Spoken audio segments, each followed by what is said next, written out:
ಒಂದೆಡೆ ಭಾರೀ ಮಳೆ, ಮತ್ತೊಂದೆಡೆ ರಸ್ತೆಯ ಮಧ್ಯೆಯೇ ಉಕ್ಕಿ ಹರಿಯುವ ತೊರೆ. ಮಳೆಗಾಲ ಆರಂಭವಾದ್ರೆ ಸಂಪೂರ್ಣ ಸಂಕಷ್ಟಕ್ಕೆ ಸಿಲುಕುತ್ತೆ ಈ ಗ್ರಾಮದ ಜನರ ಬದುಕು. ದಶಕಗಳಿಂದ ಶಾಶ್ವತ ಕಾಲು ಸಂಕಕ್ಕಾಗಿ ಮನವಿ ಸಲ್ಲಿಸ್ತಾ ಇದ್ರು ಅಧಿಕಾರಿಗಳು ಹಾಗೂ ಜನಪ್ರತಿನಿಧಿಗಳ ನಿರ್ಲಕ್ಷ್ಯ. ಇಂದಿಗೂ ಜೀವದ ಹಂಗು ತೊರೆದು ತಾತ್ಕಾಲಿಕ ಮರದ ಕಾಲು ಸಂಕದ ಮೂಲಕ ಸಂಚರಿಸ್ತಾ ಇರುವ ಗ್ರಾಮಸ್ಥರು.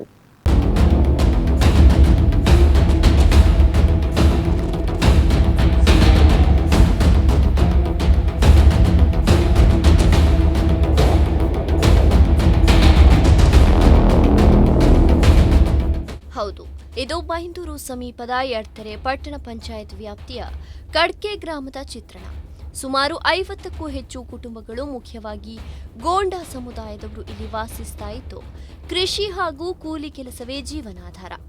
ಗ್ರಾಮದಿಂದ ಊದೂರು, ಓಮಣ್ಣಮಕ್ಕಿ ಮತ್ತು ಕರ್ನಗತೆ ಸೇರಿದಂತೆ ಸುತ್ತಮುತ್ತಲಿನ ಪ್ರದೇಶಗಳಿಗೆ ತೆರಳಲು ರಸ್ತೆಯ ಮಧ್ಯೆ ಹರಿಯುವ ಹೊಳೆಯನ್ನು ದಾಟಲೇಬೇಕು. ಮಳೆಗಾಲದಲ್ಲಿ ರಸ್ತೆ ಜಲಾವೃತವಾಗಿರುವುದರಿಂದ ಗ್ರಾಮಸ್ಥರು ಸುಮಾರು 2 ಕಿಲೋಮೀಟರ್ ಸುತ್ತು ಹಾಕಿ ಕಿರಿದಾದ ತಾತ್ಕಾಲಿಕ ಮರದ ಕಾಲು ಸಂಕದ ಮೂಲಕ ಸಂಚರಿಸಬೇಕಾಗಿದೆ. ಕಳೆದ 15 ವರ್ಷದಿಂದ ಇಲ್ಲಿ ನಡೆದಾಡಲಿಕ್ಕೆ ಕಾಲು ಸಂಕವನ್ನು ಉಪಯೋಗಿಸ್ತಾ ಇದ್ದಾರೆ ಇಲ್ಲಿನ ಜನರು. ಒಂದು 30ರಿಂದ 35 ಮನೆಗಳಿದೆ. ಅವರು ಕೃಷಿ ಎಲ್ಲದಕ್ಕೂ ಆ ಕಡೆನೇ ಹೋಗಬೇಕು. ಆ ಕಡೆ ಹೋಗಬೇಕಾದ್ರೆ ಈ ಕಾಲು ಸಂಕದಲ್ಲಿ ನಡ್ಕೊಂಡು ಹೋಗಬೇಕು. ನಡ್ಕೊಂಡು ಹೋಗೋದು ಭಾರಿ ಭಯ, ಯಾಕಂದರೆ ಮಳೆಗಾಲದಲ್ಲಿ ತುಂಬ ನೀರು ಇರ್ತದೆ, ಮೇಲ್ಗಡೆ ತನಕನೂ ನೀರು ಬರುತ್ತೆ. ಹಾಗಾಗಿ ನಮಗೊಂದು ಕಾಲು ಸಂಕ ಬೇಕು ಅಂತ ನಾವು 15 ವರ್ಷದಿಂದನೂ ಈ ಹಿಂದೆ ಪಟ್ಟಣ ಪಂಚಾಯತ್ಗಿಂತ ಮೊದಲು ಪಂಚಾಯತ್ ಇರಬೇಕಾದರೂ ಹೇಳಿದ್ದೇವೆ. ಪಂಚಾಯತ್ ಆದರೂ ಕೂಡ ಈ ಒಂದು ಕಾಲು ಸಂಕದ ಬಗ್ಗೆ ಯಾರೂ ಗಮನ ಹರಿಸ್ತಿರಲಿಲ್ಲ. ಎಲ್ಲರೂ ಬಂದು ಮಾಡಿಕೊಡ್ತೇನೆ ಅಂತ ಹೇಳಿದ್ದಾರೆ. ಆದರೆ ಈ ಬಾರಿ ನಾವು ನಮ್ಮ ಶಾಸಕರನ್ನು ಮೀಟಾಗಿ ಹೇಳಿದ್ದೇವೆ, ನಮಗೆ ಇಲ್ಲೊಂದು ಕಾಲು ಸಂಕ ಆಗಬೇಕು ಅಂತ. ಅವ್ರು ಹೇಳಿದರು ಸರ್ಕಾರದ ಅನುದಾನದಿಂದ ಆಗದೇ ಇದ್ದರೂ ಕೂಡ CSRದಿಂದ ಮಾಡಿಕೊಡ್ತೇವೆ ಅಂತ ಹೇಳಿದ್ದಾರೆ. ಹಾಗೆ 3 ಕಂಪನಿಗಳು ಬಂದು ನೋಡಿ ಹೋಗಿದ್ದಾವೆ. ಈಗ ಒಂದು ಎಸ್ಟಿಮೇಷನ್ ಎಲ್ಲ ಮಾಡಿ ಹೋಗಿದ್ದಾರೆ. ಈ ಮಳೆಗಾಲ ಆದ ಕೂಡಲೇ ಅದನ್ನೊಂದು ಮಾಡ್ತಾರೆ ಅಂತ ಒಂದು ನಮಗೆ ಭರವಸೆ ಇದೆ. ನಾವು ಹೇಳೋದೇನೆಂದರೆ, ಈ ಒಂದು ಕಾಲು ಸಂಕವನ್ನು ಆದಷ್ಟು ಬೇಗ ಮಾಡಿಕೊಡಬೇಕು. ಮತ್ತು ನಮ್ಮ ಮಕ್ಕಳನ್ನ ಶಾಲೆ ಕಳಿಸ್ಲಿಕ್ಕೆ ಅಥವಾ ನಮ್ಮ ಕೃಷಿ ಚಟುವಟಿಕೆಗಳಿಗೆ ಹೋಗಲಿಕ್ಕೆ ನಮಗೆ ಅನುಕೂಲ ಆಗಬೇಕು ಅಂತ ನಾವು ಕೇಳ್ಕೊಳ್ತಾ ಇದ್ದೇವೆ. CSR ಅವರು ಬಂದು ನೋಡಿ ಹೋಗಿದ್ದಾರೆ. ಇನ್ನು ಯಾವಾಗ ಮಾಡ್ತಾರಂತ ಗೊತ್ತಿಲ್ಲ. ಅದನ್ನು ನಾವು ಶಾಸಕರ ಹತ್ರ 2 ಬಾರಿ ಹೇಳಿದ್ದೇವೆ, ಮಾಡಿಕೊಡೋಣ ಅಂತ ಹೇಳಿದ್ದಾರೆ. ಈ ಬಾರಿ ಮಾಡಿಕೊಡ್ತಾರೆ ಅಂತ ನಮಗೊಂದು ಭರವಸೆ ಇದೆ. ಈ ಬಾರಿ ಮಾಡಿಕೊಡ್ತಾರೆ ಅಂತ ನಾವು ನಂಬ್ಕೊಂಡಿದ್ದೇವೆ.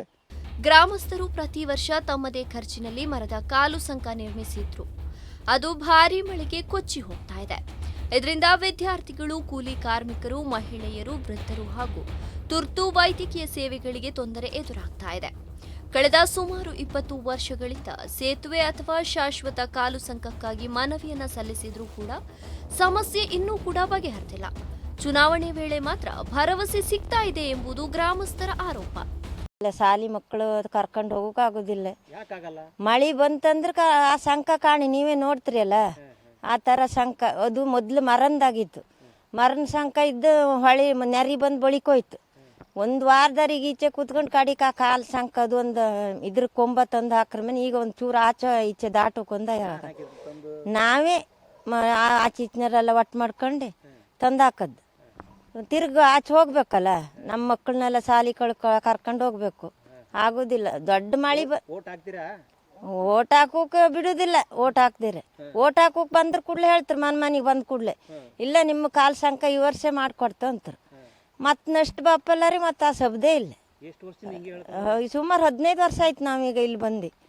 ಅಷ್ಟು 15 ವರ್ಷ ತನಕನೂ ಹಾಗೆ ಎಷ್ಟು ಹೇಳ್ರು ಇಲ್ಲ. ಈಗ ಒಂದು ಮದುವೆ ಇತ್ತು ಕಣೆ, ಈಗ ನಾವು ಇಲ್ಲೆಲ್ಲೆಲ್ಲ ತಕೊಂಡು ಹೋಗಿ ಬಂದದ್ದು ಈ ಸಂಕ. ಮದುವೆ ಟೈಮ್ದಾಗ ದೊಡ್ಡ ನೆರೆ ಇಲ್ಲಿ ಸಂಕದ ಮೇಲೆ ಬರೋ ದಾರಿ ಏನು ಮಾಡೋದು, ಕೊಡೋದಿಲ್ಲ. ಹೆಣ್ಣು ಕೊಡಲ್ಲ. ನಾವು ಅಷ್ಟು ಇದು ಮಾಡಿ ಏನೇನು ಮಾಡಿ ಎಲ್ಲ ಹೇಳಿ ಬಂದದ್ದು. ಮತ್ತೆಲ್ಲ ರೋಡ್ ಇತ್ತು ಹಾಗೆ ಹಿಂಗೆ ಸುಳ್ಳು ಹೇಳಿ ಎಲ್ಲರಿಗೂ ಹೇಳದ್ದೆ. ಹೇಳ್ರಿ ಯಾರು ಮನ್ಸಿಗೆ ತಕೊಳ್ಳೋದೇ ಇಲ್ಲ. ನೋಡ್ಕೊಂಡು ಹೋಗಿರಿ MLA ಅವ್ರು ಬಂದು. ನಮಗೆ 3 ಜನ ಇದ್ರಾಗೆ ಹೋಗೋದು.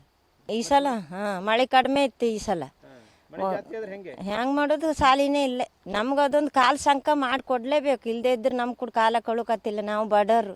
ಕಡ್ಕೆ ಸೇರಿದಂತೆ ಸುತ್ತಮುತ್ತಲಿನ ಗ್ರಾಮಗಳಿಗೆ ಸಂಪರ್ಕ ಕಲ್ಪಿಸುವ ಈ ಹೊಳೆಯ ಮೇಲೆ ಸಣ್ಣ ಸೇತುವೆ ಅಥವಾ ಸುರಕ್ಷಿತ ಶಾಶ್ವತ ಕಾಲು ಸಂಕ ನಿರ್ಮಿಸಿದ್ರೆ ಸಮಸ್ಯೆಗೆ ಶಾಶ್ವತ ಪರಿಹಾರ ಸಿಗಲಿದೆ. ಯಾವುದೇ ಅನಾಹುತ ಸಂಭವಿಸುವ ಮುನ್ನವೇ ಜಿಲ್ಲಾಡಳಿತ ಮತ್ತು ಜನಪ್ರತಿನಿಧಿಗಳು ತಕ್ಷಣ ಕ್ರಮ ಕೈಗೊಳ್ಳಬೇಕೆಂದು ಗ್ರಾಮಸ್ಥರು ಒತ್ತಾಯಿಸ್ತಾ ಇದ್ದಾರೆ. ರಾಘವೇಂದ್ರ ಬಳ್ಕೂರು, ದೈಜಿಬಲ್ 24x7.